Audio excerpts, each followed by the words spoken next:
live stream. Hey kids, want to see your amazing art hanging in a real gallery? Register today at www.melsonmedia.com. Melson Media, Love of Art live stream. www.melsonmedia.com. No doubt about it. And for anybody needing a ride, as you just heard, around Lorain County, we got you. How to ride via Lorain County, the new transit transportation. Is 3 easy steps. Pay attention. All you have to do is, 1, create an account. Create an account by downloading the Lorain County Transit app from your preferred app store and follow the simple setup steps. Step 2, book a ride. Enter your pickup and drop-off address. Choose the ride that works for you by tapping Book This Ride. And finally, the third and final easy step is meet your driver. Check out the app to find exactly where to meet the vehicle. It may be a short walk from where you are, but it makes the journey faster. Yeah, we're going to get you riding around here, buddy. Lorain County. Yeah, no doubt that's brought to you by Lorain County Visitors Bureau. All right, out there. Everybody, if you want your ad, promo, you want to market it, remember 440-242-9287. Get with DC and Company. We need your support, so get with us. Speak Up and Speak Out Live, segment 2. Brother Carlos Christian. So we were going in a little bit the first half, talking about how you started to where you are now. We want to talk about some of the work that you've been putting in the community, some of the work that you've been putting into the prisons and into these men's minds. Women's as well, right? Yeah, absolutely. Okay. Just everybody who's incarcerated, Absolutely. Mentally and physically. Okay. So then that's the key, is to break the chains on the people's brains. Like, I just try to make sure that I move the needle in the minds of the people. Absolutely. Yeah, absolutely. We talked about you being out of prison for about 6-7 years and decided to start your book, write a book. Yeah. And is that the beginning, how it starts within organizations started? Right. No, absolutely not. So it started 4 years after I was released from prison. Okay. I had actually saw a case manager that knew me from doing my time inside a Marion Correctional Institution. And when he saw me at Burger King, he seen me in my new car. I had just got a car loan and things like that, and I'm just living life. I was home for 4 years, and at that time, I had figured out some stuff. And he said, "Carlos, man, I remember when you was doing your time, man. You was just all about your business, man. You was, man, going to school. You was making sure that you was writing your son, and you was very father oriented, right. And now look at you." And he was like, "Man, I want you to come back in, okay, and talk to the guys." Wow.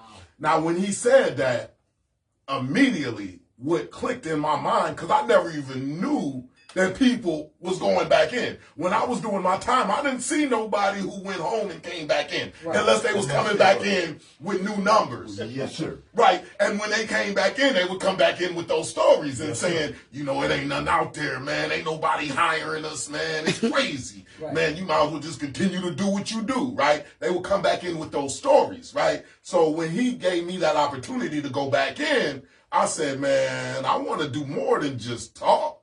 I want to give these brothers information, right? Because I was able to learn some things since I had been home. For the 4 years, I had got shared parenting plan with my son. Okay. I understood that, man, I had no rights to my son if I had a child outside of wedlock in the state of Ohio. Okay. And I said, man, hold up. I ain't got no rights. How can I have no rights and I'm paying child support? Well, child support and parenting time is 2 separate entities. Oh, wow. I didn't know that. Preach. Right? I didn't know Ohio Revised Code 3109.042. Dad, y'all listening? Right? I didn't know that, right? that a mother who has had a child outside of wedlock, she's the sole legal residential custodian of that child until a court of competent jurisdiction deems otherwise. Mm-hmm. I didn't know that, right? So I didn't know that I had to go to the courts and get established in the courts to be able to have rights to my son. I thought that it was automatic because I was on the birth certificate. Yeah. Right. Yeah. But me being on the birth certificate, the only thing that did was lock me into child support. Yeah. Sure. Yeah. Absolutely. I understand. You see what I'm saying? So I got this information from hands on, right? I got information about child support because when I came home, I didn't think that I had to contact child support. I thought that they would contact me. They was taking money out of my account when I was in prison, out of my state pay. I thought that they would find which job I was working at and take money off of my check. Right. And because they didn't, I said I'm cool. Right. They wasn't thinking about Now me. you got a bill. I wasn't thinking about me. Now you got rearage. Now I was getting arrears, right? And I didn't know that until I got pulled over and my license was suspended. Yeah. And I said, man, my license is suspended, man. I'm the good brother. What is you talking about? I got my license. I got my insurance. No, your license is suspended. Right. Child support has taken your license. So that's when I started getting the information about child support. So I said, man, okay, well, let me get that squared away. I got it squared away. I understood how to get in front of child support instead of allowing child support get in front of me, because when child support got in front of me, it drugged me to places I just didn't want to be, right? So I said, let me go ahead and get in front of child support. So I got in front of it. My child's mother ended up forgiving my arrears, right? And then she stopped the child support order altogether. And then she signed the shared parenting plan and gave me the residential custody of our son. You said residential custody. Residential custody. I have residential custody of all of my children. Awesome. Oh, wow. Absolutely. But I will say, moms don't just get out of the way. No, they don't. You earn that. You earn that. That's right. But this is one thing that she's seen from when I was doing that time, is that she's seen that I wrote my son once a week, every single week. She's seen that I was sending candy home for special occasions. She's seen that, right? So for Halloween, I said, man, this is when it all started. For Halloween, I said, man, you know what? I'm going to go ahead and send him some candy home from the commissary. So I'm going to take all of my $20 that I got in for commissary for that week, and I'm going to take 15 of it, and I'm going to buy $15 worth of candy, and I'm going to use $5 to mail it home. Wow. Parenting from that. Absolutely. Sacrifice. And when he wasn't brushing his teeth, I said, man, you know what? He got cavities. The next packaging was toothpaste and a toothbrush. Yeah, you parent. And that brother like, man, I need to get that candy again. Well, brother, I need you to be doing what you need to do with brushing your teeth, brother. Right. Absolutely. You know what I mean? So, but doing that and just me being involved into my son's life like I was, and not going to the hole when I was incarcerated. The hole, for anybody out there, is jail inside a prison, right? So when you go to jail inside a prison, that's called the hole. You can't use the phone, you can't eat commissary. There's things like that you can't do because you're in the hole. But when you're in the hole, it stops you from being able to do the other things, the extracurricular things, right? So I made sure that I was able to do my Child and I Day every year, twice a year. But the only way you can do that is if you didn't go to the hole. To the hole. Right. So my son's mother, she's seen the type of father that I was. So when I came home, she was just all for it. She was like, go ahead and raise him to be a man. Absolutely. You know? That they need. But that's the work. That's the work. It's the work. It's one thing to say it, but it's a different thing to show it, right? So she's seen the way that I walked. Right. And because she's seen the way that I walked, she was embracing me being the father that I needed to be to our son. And let's speak on while we're right there, bro. It's powerful. Let's speak on that took a woman. It took a woman to want to, you know what I mean, recognize these things. You know what I'm saying? Yeah. Absolutely. Absolutely. So then that was big. So I couldn't come home thinking about who she was with and all of that, you know, getting caught up with all of this stuff. I came home saying, man, I'm going to be a father. You know, and I'm like your brother now. You know what I mean? I'm like your brother to my child's mother because you like family. So that's what it is now. So, but again, she was very instrumental into me being able to establish the relationship with our son. You know, so she said, man, go ahead and raise him. And I was able to get residential custody of him, and he went to school from my house. Okay. Yeah. So that was all proven. Yeah, so it's all proven. But back to what I was saying with with Starts Within, I said, man, wow, I learned a lot of stuff. I learned how to establish my credit. At that time, I had bought a house. I got released in 2007. In 2009, I was able to purchase my house. Wow. Because in 2007, I was trying to go to Lakewood. Okay. I was trying to go to Lakewood in Cleveland because I was staying in Harbor Lights at the halfway house. Gotcha. And I'm trying to go to Lakewood, and I filled out the application, and them jokers said, man, you ain't about to get over here. Right. You see your background, brother? You got attempted murder on your background, man. You will not get approved. You are not getting approved for this apartment. And I said, man, hold up. I done did my time. I'm a good brother. Exio mucho, pero traigo mucho a la mesa. 3.83 GPA. I know how to type on the keyboard. ASDF, JKL, semicolon. I know a lot, right? They like, brother, you see your background. We will not allow you to be in this community. Yes, sir. Wow. Not knowing something like that even existed. I didn't even know, Yeah. right? Yeah. So I said, man, how you going to try to stop me Right. from going to the place that I would like to go that I can pay for because I got a job to support the rent?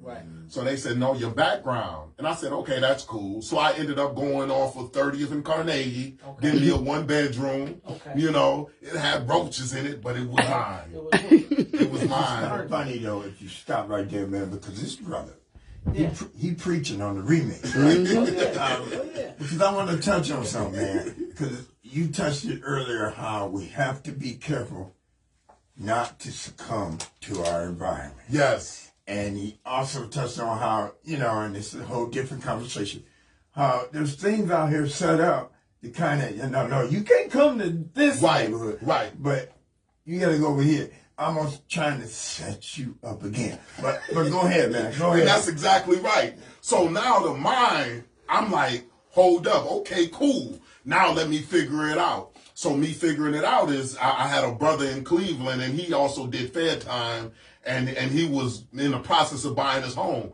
At that time, he had been out for almost 24 months, and he was trying to make sure that he had the 24-month work history to be able to secure his mortgage. So I said, brother, I see now. And I said, man, what do you do? He said, man, I established my credit, brother. This is what you do. So I learned how to establish my credit. So now my focus was different. Right. So now when I'm working this $6.85 an hour job, I'm thinking about my work history that I'm gonna need 2 years from now to be able to secure me a mortgage. Because it said, man, if you can't go let me rent to where I want to go, then I'm gonna buy to where I want to go, right? You know, because the information is out there. And if I go in and set myself up, because at the end of the day, a 760, you don't see no 3555519.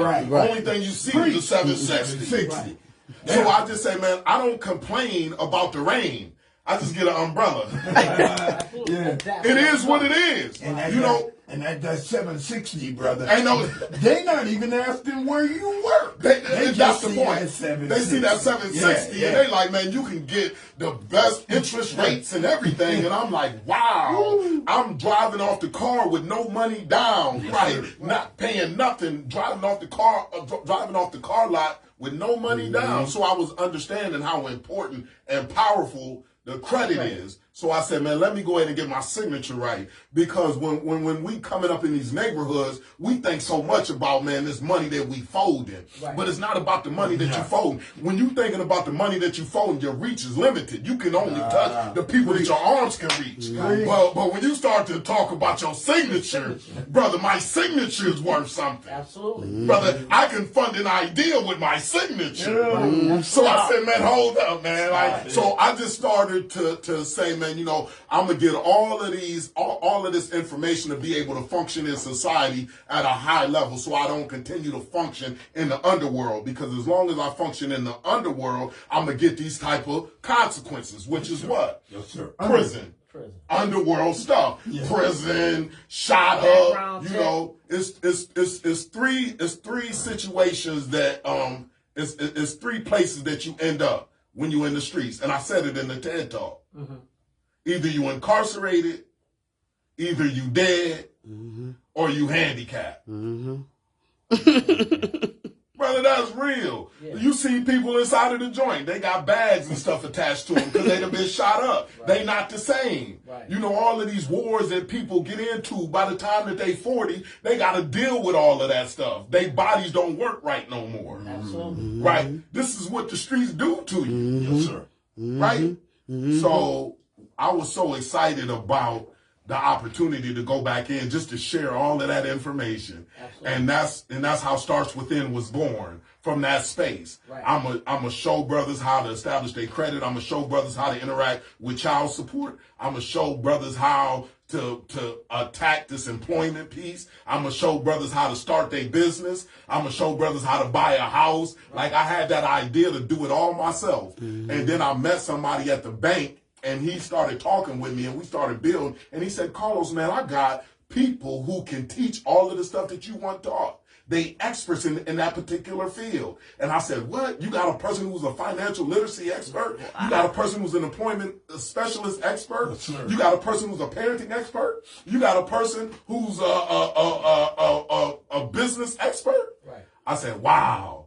So he brought all of these people to the table, and that's how we structured the Starts Within organization to do that type of programming. And that's the first programming that I implemented inside of the prison. And that's the year-long program where we do parenting for 8 weeks, cognitive behavior therapy for 8 weeks, financial literacy for 8 weeks, employment readiness for 10 to 12 weeks, and then small business and entrepreneurship for 10 to 12 weeks with a group of 20 to 25 people. Now, what's different is that we actually, you know, in the financial literacy section, we actually pull in a credit report inside of the prison. That has not been done inside of the prison before. Usually what they do is they do mock credit reports. But I told the warden, I said, man, we don't need no mock credit reports, because I understand that people out there is opening stuff up in they names. Yeah. They aunts, they uncles, they moms, they fathers, because they understand that they incarcerated and they got their social security numbers, Right. and they opening up direct TV bills and allowing them to go delinquent. They opening up credit cards and allowing them to go delinquent. So now when that person gets released from prison, they got to deal with all of these things that's on their credit report. So when they go try to apply for an apartment, they can't get it because to the people, to the lender, they looking delinquent. But it's not by their own doing,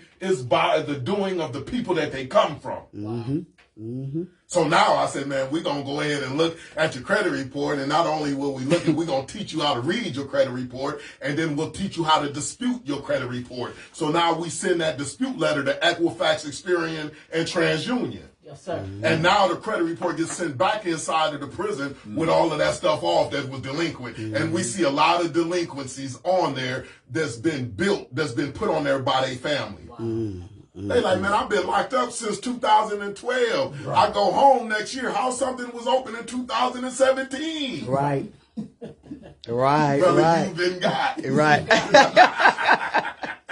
But we gonna help you to get ungot. Right? You name some pillars of what you're helping with. Yeah, yeah, So, yeah. And it's ongoing. This is across Ohio. Yeah, yeah. Tell us what you do every day. Yeah, absolutely. So I run the Starts Within organization, and that's going inside of the prisons, working with the juveniles. Right now, we got a good grasp on the juveniles. So I'm connected with ODYS, Ohio Department of Youth Services, Yes. and that's covers all the prisons for the juveniles in the state. Ohio. Yes. Got it. So it's 3 juvenile prisons: Cuyahoga, Indian River, and Circleville. That houses all of the juvenile prisoners. Okay. Right. The rest of it is juvenile detention centers. Right. Right. So the director, she met with me specifically and said, "Man, I want you to come in here and do programming." Right. Yeah. So I was able to graduate a few classes in there. Okay. And then with that year-long class, we are about to implement the 7th year-long class in Southeastern Correctional. Wow. Yeah. So the thing with that year-long class too, I go in every week. So we have classes once a week for an hour and a half, and I go in Okay. as well. So I have these experts who are experts in their particular fields, and they don't have the same background as the people who are incarcerated, but I'm the bridge between the participants and the facilitator, right? So now the information can be received because I'm letting the participants know, hey, check this out. This is what I use. Right. Right. This is how I got here. This is how I've been able to say that I've been home for 18 years. I've eclipsed my 10-year prison sentence by 8 years. Right? Wow. And they say that, and they say, man, I need that information. Right. And the people who come in, they really know how to teach it. And they ain't got to struggle with the participant because I got the right participant in front of them. Because I do that vetting. Right? I look people in their eyes before they get into the program. I let them know just because you incarcerated don't mean you can get in the program. Right. Right. You got to be hungry because I'm not playing when I bring this food in here. Right. Oh, you got plenty to choose from. Oh yeah. Unfortunately, but fortunately. Yeah, absolutely. You got plenty to choose from to get right. Yeah, so I get the top 25. Top 25. And that's how we do because my idea is that, man, I want to, attack the culture that continues to develop these mentalities that's getting us incarcerated. And the only way we're going to be able to do it is by utilizing the people who are being impacted the most by the culture. But this information for the ones that are not incarcerated or for the parents that have maybe a troubled youth, is this information in your books? And absolutely. How can somebody go about getting your books? And name your books. You got several books. Yeah, absolutely. So I've written 3 books, and that's Prison Without Bars. It starts within, and that's everything on how to overcome the mentality that gets you incarcerated, right? And then I wrote The Walking Logo, Taking Back My Life, and that's everything that you need to know to transition into society and be able to build that house on top of that foundation. Yes, see, Prison Without Bars is the foundation, but the Walking Logo is the house that you build on that foundation. Yes, sir. So then that's what I'm talking about, establishing the credit and how I looked at the job and how I communicated with my PO to make sure that I made that work for me, how I separated from the people that I needed to separate from when I came home, because if I was around the same people, they was going to give me that same energy, that same information that they've been giving me before I got incarcerated. And if I get around it too much,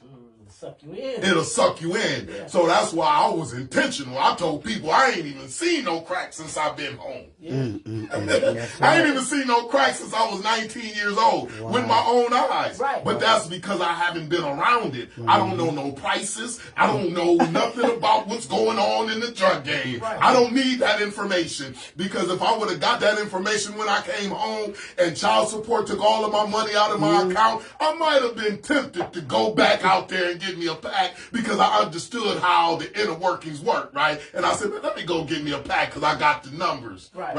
So that's why I stayed away from it. So I talk about that in the Walking Logo, and that's how I was able to be home for 18 years.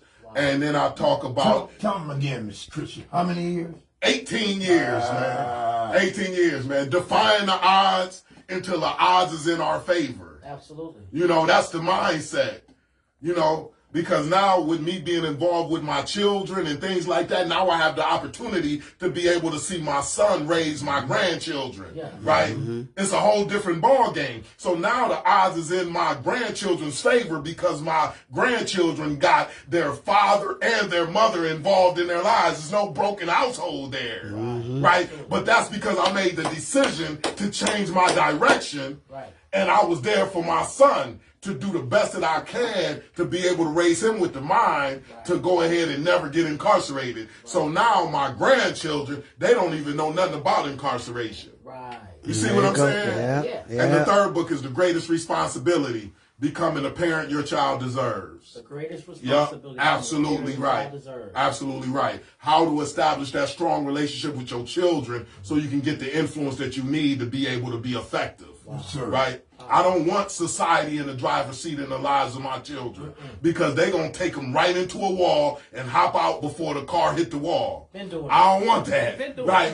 No, you ain't going to hop out, put a brick on the gas pedal and hop out the car while my children is in the passenger seat. Right? No, I'm going to drive the car in the lives of my children until they are old enough and they got the mind to take the wheel so that they can get themselves to the destination that they shall be. Yes, sir. Yes. I'm intentional, brother. brother. I'm listening out here. This brother bringing fire. Man, we got to be intentional and deliberate about what we doing. Absolutely. If we not, man, we going to end up anywhere. And I don't want to end up anywhere. Right? I don't want my life to look any old way. I want it to be specific. Right. Right? Structure. Yeah. Man, I want it to be specific Absolutely. by design, and I want to design that puppy. Right. Right? I don't want other people designing it, because when other people designing it, they say, man, Carlos, man, you need to do count time at 4:30. You need to do count time at 10 o'clock. Brother, this is what you eat for child. Brother, you need to take showers with all men. You need to be around all men for 10 years, and it ain't going to be nothing soft around you, brother. Everything is hard. Toilet paper hard, the beds is hard, the water coming out the faucet is hard, everything is hard about prison. Right. Yeah. Right? It ain't the place to be. True. I need soft stuff in my life. Tell the truth. I understand, brother. Brother, I need soft stuff in my life. You deserve it. You know? Tell us, how can they find this book, man? These 3 books. How can they get in touch with Brother Carlos? Yes, sir. We almost coming to an end here. This brother been bringing fire. I want you to continue to bring the fire on how to get the information. StartsWithin.com. So StartsWithin.com, everything is on there. You'll see the shirts. I got all kind of different designs of the shirt. I got one shirt with the 13th Amendment on there, because I let people know the only way you can be a slave in the United States of America is through incarceration. So I got the 13th Amendment on there because that's something that changed my mindset when I was incarcerated too. You know, neither slavery nor involuntary servitude, except for as punishment for a crime where the party shall have been duly convicted. Right? Sir.